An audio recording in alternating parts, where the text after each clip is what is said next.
Once you have understood something, you can represent in English as well, Gujarati as well, Hindi as well. So medium का तो कोई question UPSC में कहीं पे भी नहीं आता है, believe me.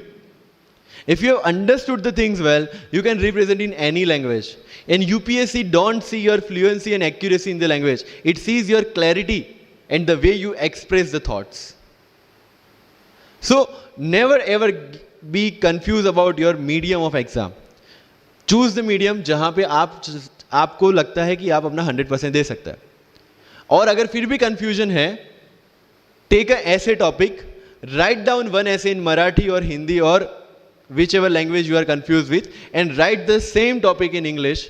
Get it evaluated by yourself only and see where you have given your 100% and optimum output. That is your language which you can choose for the mains. That's all. UPSC में interview English में दे या हिंदी में दे, जिस language में आप अच्छे से clarify कर सकते उसी लैंग्वेज में देना है. That's all. सर कितने घंटे पढ़े? One test. रात को जब सोने जाते हो अपने आप से पूछो कि आज के दिन में कितना टाइम वेस्ट किया. वो वेस्ट होता टाइम जब कम होता दिखे, समझ लेना कि you are on the right track. Never ever go with the quantitative parameters. 2 chapter खत्म करने हैं, 5 चैप्टर खत्म करने हैं, 15 घंटे पढ़ना है. No, it's very mechanical. You have to be very careful about these things. And one very, very clear thing which the classmates of mine have done the mistake, never go for any shortcut. It will never help you in UPSC. लोग क्या करेंगे? Monthly magazine पढ़ेंगे through out the preparation, और फिर last 2 महीने में they will take 365. जब पढ़ा है और उसी में से वो मटेरियल बना है, तो जो चीजें पढ़ी है उसी को बार बार रिवाइज करने का क्यों हम नहीं सोचते? When you will read one thing for 5 times, 6 times, believe me, you will get the thorough understanding of that particular topic. But अगर सेम टॉपिक को आप किसी और बुक में से पढ़ेंगे ना, you will have to start from the scratch. क्योंकि माइंड की मेमोरी जो जिस हिसाब से काम करती है, आपको उस हिसाब से काम लेना है उसके पास से. I have never asked any senior about sir इसके लिए कौन सी बुक पढ़े, इसके लिए क्या करें. हाँ, अगर कहीं डीमोटिवेट होते हैं, कहीं आपको मोटिवेशन की जरूरत पड़ती है, कहीं आपके नेगेटिव मार्क्स कम ज़्यादा हो रहे हैं या फिर प्रीलिम्स में आपका स्कोर कम है, you can definitely ask them कि मेरी मिस्टेक कहाँ पे हो रही है. बट रिक्वायरमेंट हमारी अलग है, तो ज़रूरतें हमारी अलग है, तो सोर्सेज भी हमारे अलग होंगे. तो मुझे जब लगा, एंड मेरी पूरी preparation mains and interview oriented ही थी, प्रीलिम्स के ओरिएंटेड मैंने कुछ नहीं पढ़ा. I never read India yearbook as well, क्योंकि पता है इंडिया ईयर बुक में होता क्या है? करंट अफेयर्स का updation. We are reading current affairs monthly magazine, जो लोग हर जगह से उठा के बनाते हैं. Why to waste your time and energy on something which is the repetition of the same thing? So you have to be very smart in your approach. And one thing, अगर सिविल सर्विस में जाना है और इस game में टिकना है, तो आपका जो इंस्पिरेशन होना चाहिए, that should be from with in. आपको आईएएस आईपीएस क्यों बनना है? This is the fundamental question. और जब भी डीमोटिवेशन जैसा लगे, जब भी लगे कि मेरे से नहीं हो पा रहा है, ask this question to yourself. अगर कन्विक्शन स्ट्रांग होगा क्यों बनना है, you will be able to stay in this game. लेकिन अगर पैसों के लिए जाना है, मटीरियलिस्टिक गोल्स लेके जाना है, believe me, UPSC checks our presentation, but God checks our intention. This is very much clear, which I have felt, which I have seen. With what intentions you want to enter into service matters a lot. If you feel for the downtrodden, if you feel that you want to work for the nation, if you feel that you want to give something to the society, then only come into this service. If you want to make money, join some corporation. So with clear intentions, with clear inspiration, you have to enter into this game, and with lots of confidence. Don't take certificate from others. आज तक life में हमने यही किया है. अगर किसी marriage में भी एकदम बन ठन के गए हैं, लेकिन जब तक सामने वाला मुझे नहीं बोलता dude you look good today, हमें सेटिस्फेक्शन नहीं होता. Isn't it? We want certificate from others. No. कोई जब तक मुझे आके नहीं बोलता कि तेरे से यूपीएससी हो पाएगा, तब तक मुझे खुद कॉन्फिडेंस नहीं होता कि मुझे यूपीएससी करना चाहिए नहीं करना चाहिए। या अगर कोई मुझे आके बोल देता है कि भाई 3-4 साल 5 साल तो लग ही जाएंगे, तेरे बस की चीज नहीं है, अगेन मैं सोचने बैठ जाता हूं। कुछ लोग तो, मेरे गुजरात में तो ये कल्चर है, यहां पे ये कल्चर है नहीं पता, लेकिन सम पीपल थिंक पहले एमपीएससी कर लो, पहले क्लास 3 क्लास 2 कर लो, फिर यूपीएससी के बारे में सोचो। ऐसा है यहां पे? यस और नो?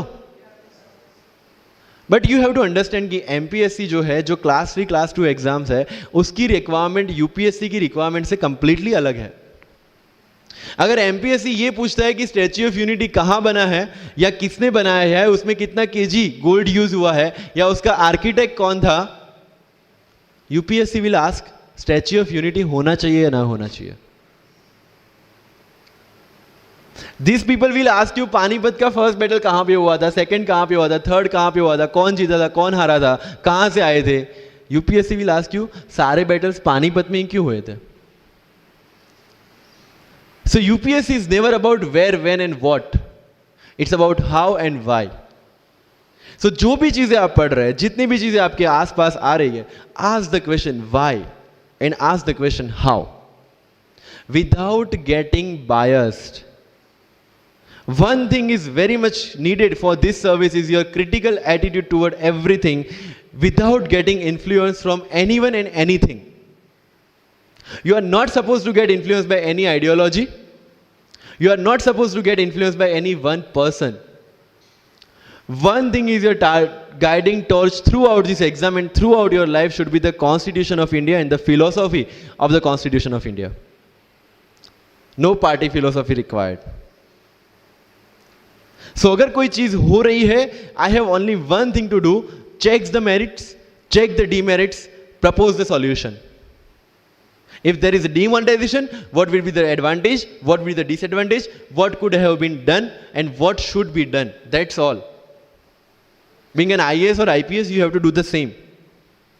But again मैंने जो बोला कि बन के जो करना है उसकी ट्रेनिंग आपकी अभी से स्टार्ट हो गई है। किसी व्यक्ति विशेष के इन्फ्लुएंस में आके या किसी विचारधारा के इन्फ्लुएंस में आगे अगर आपने ये एग्जाम की प्रिपरेशन स्टार्ट की, believe me, you are not going to score good in this exam. UPSC has its own checks and balances. Prelims खत्म कर लिया, मेंस में फिर से होगा, मेंस निकाल दिया, इंटरव्यू में फिर से होगा। देयर आर 3 स्टेप्स इसीलिए रखे गए हैं ताकि डिजर्विंग कैंडिडेट्स आ पाए। And if you have any reservation in your mind कि अगर मैंने मराठी मीडियम में रह के पढ़ाई की है, या मेरा फैमिली बैकग्राउंड अच्छा नहीं है, या मेरी एज ज़्यादा हो गई है, या मैं वर्किंग प्रोफेशनल हूँ, उसके साथ में कैसे एग्जाम करूँ, हर एक प्रॉब्लम के लिए we have the solutions and we have the examples जिन्होंने अलग अलग तरीके से प्रिपरेशन की है। All India rank 2 Anu Kumari madam 1.5 साल 2 साल के लिए अपने 2.5 साल के बच्चे को अपने से दूर रख के प्रिपरेशन किए at the age of 31 and she could become the IAS।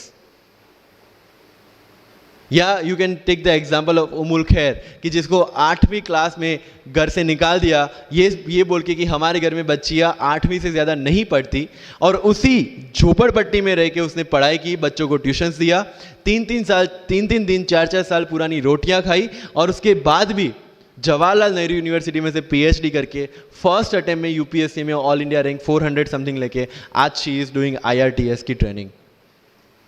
And with the genetical disorder की उसके जो बोन डेंसिटी वो काफ़ी कम है, तो आज तक 16 से 17 तो उनके ऑपरेशन हो चुके हैं। Do we have any kind of limitations like this? कोई जेनेटिक डिसऑर्डर या घर से निकाल दिया गया हो या खुद मजदूरी करके पढ़ना है? No. Then what are the problems? All problems are here. अगर मैंने ये सोचा होता कि अब एक्सीडेंट हो गया, मेरे से नहीं लिखा जाता, तो नहीं लिख पाता मैं। मुझे किसी ने पूछ लिया कि सफीन हसन के अचीवमेंट्स इतने हैं, इतना सब कुछ मतलब पा लिया है, what is the failure in your life? And I said there is no failure in my life, there are certain experiences in my life. If you want to make it success or failure, it's in your mind. अगर किसी चीज आपके साथ कुछ हुआ, उसमें से सीख के आगे बढ़ने का एटीट्यूड आपके पास होगा, यूपीएससी इज ऑल योर्स। सो वही चीज जो कहावत है, deserve before you desire, If you want to be in civil service, you have to deserve for that. If you want कि आपके घर में फॉर्च्यूनर हो, तो पहले फॉर्च्यूनर रखने की जगह होनी चाहिए.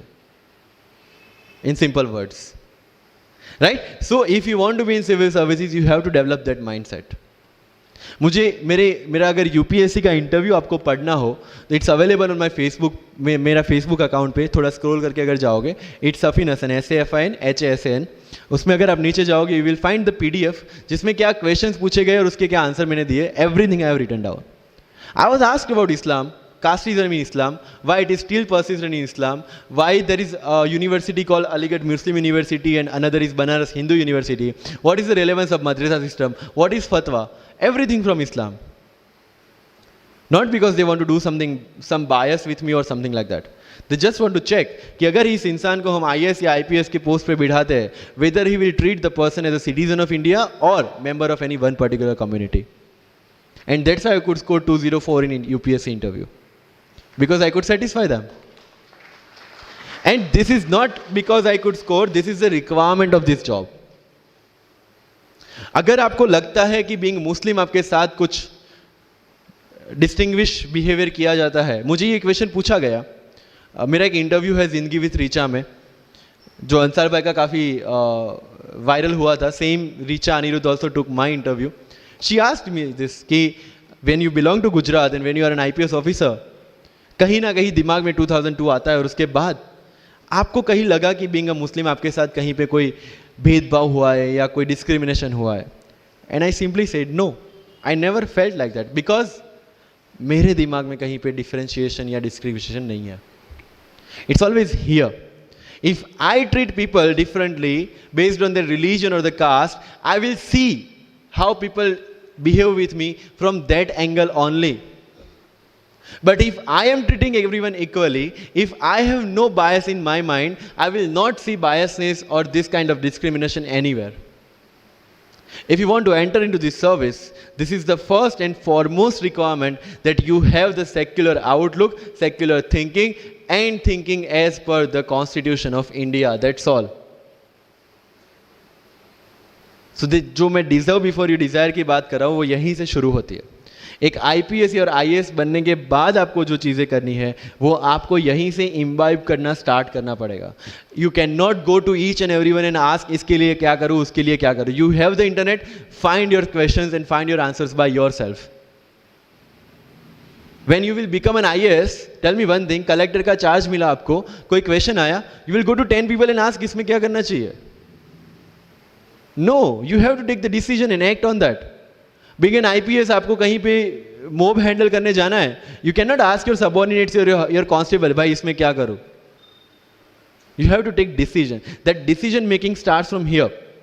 मैं लक्ष्मीकांत पढ़ूं, DD बासु पढ़ूं, सुभाष कश्यप पढ़ूं या किसी कोचिंग के नोट्स पढ़ूं, you have to decide by your self according to your requirement. मैं द हिंदू पढ़ूं या इंडियन एक्सप्रेस पढ़ूं, मुझे जो चीजें ज्यादा समझ में आती है I read that thing.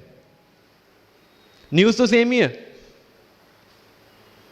Right मुझे जो चीज़ें समझ में आती है और UPSC का जो रिक्वायरमेंट है, ये दोनों चीज़ें मुझे ध्यान में रखनी है. So with this 50 minutes of कथा, I will take 5 to 6 question from your side. But last but not the least जो मुझे बताना है, and not for UPSC GPSC, for the entire life, कि जितने भी कंप्लेंट्स आपकी लाइफ में है, मैं यहाँ से आता हूँ, मेरे पेरेंट्स ये करते हैं, मैं वो करता हूँ, मेरा इंग्लिश अच्छा नहीं है, मेरा मैथ्स अच्छा नहीं है, ये सारे हमने अपने आप को दिए हुए एक्सक्यूजेस है. You have to find the solution by your self. अगर इंग्लिश नहीं आता है, I can start with the 5th standard book.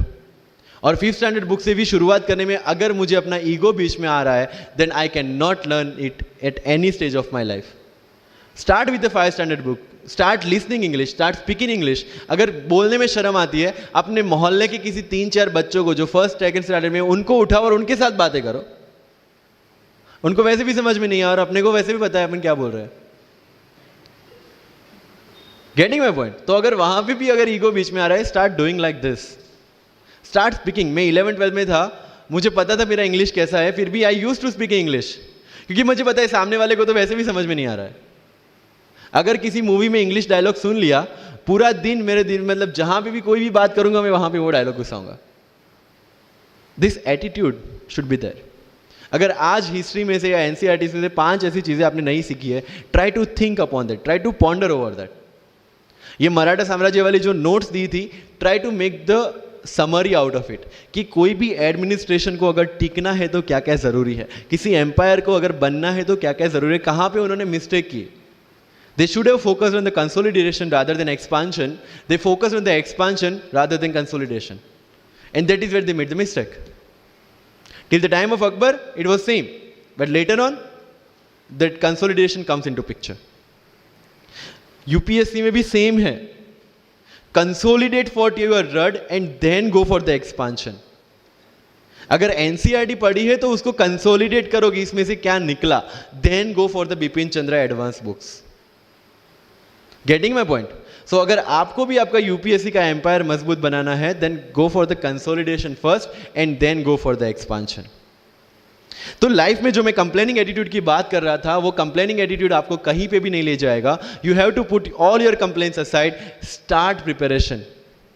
क्योंकि आज तक दुनिया ये मानती थी कि एक भी शब्द बिना बोले हम अपनी बात एक्सप्रेस नहीं कर सकते. तब हमारे साथ थे चार्ली चैपलिन, जिन्होंने एक भी शब्द बिना बोले सारी दुनिया को एंटरटेन किया. आज भी दुनिया जब ये मानती है कि सिर्फ औरतें अच्छा खाना बना सकती है, हमारे सामने संजीव कपूर, जिन्होंने पूरी दुनिया को भारत का स्वाद चखाया. आज भी अगर दुनिया ये मानती है कि अकेले इंसान से कुछ नहीं हो सकता, हमारे सामने महात्मा गांधी, जो अकेले चले थे और पूरा देश उनके पीछे चला था. आज भी दुनिया अगर ये मानती है कि धनवान बनने के लिए धनवान घर में पैदा होना जरूरी है, हमारे सामने धीरूभाई अंबानी, जिन्होंने पूरी दुनिया को एक सपना दिखाया, कर लो दुनिया मुट्ठी में. और आज रिलायंस इंडस्ट्री वर्ल्ड की और इंडिया की सबसे बड़ी इंडस्ट्री है. आज भी दुनिया अगर ये मानती है कि हम कम एज, ज्यादा एज में कुछ नहीं कर सकते, हमारे सामने अमिताभ बच्चन, जो आज भी एक साल में 3 ब्लॉकबस्टर मूवीज देते हैं. अगर आप ये मानते हैं कि सिविल सर्विस में आने के लिए आपका बैकग्राउंड होना जरूरी है, आपके सामने Shahrukh Khan without any background आज भी बॉलीवुड का बादशाह है. अगर आज तक दुनिया ये मानती थी कि हम सिर्फ धरती पे रहने के लिए बने हैं, हमारे सामने नील आर्मस्ट्रॉन्ग,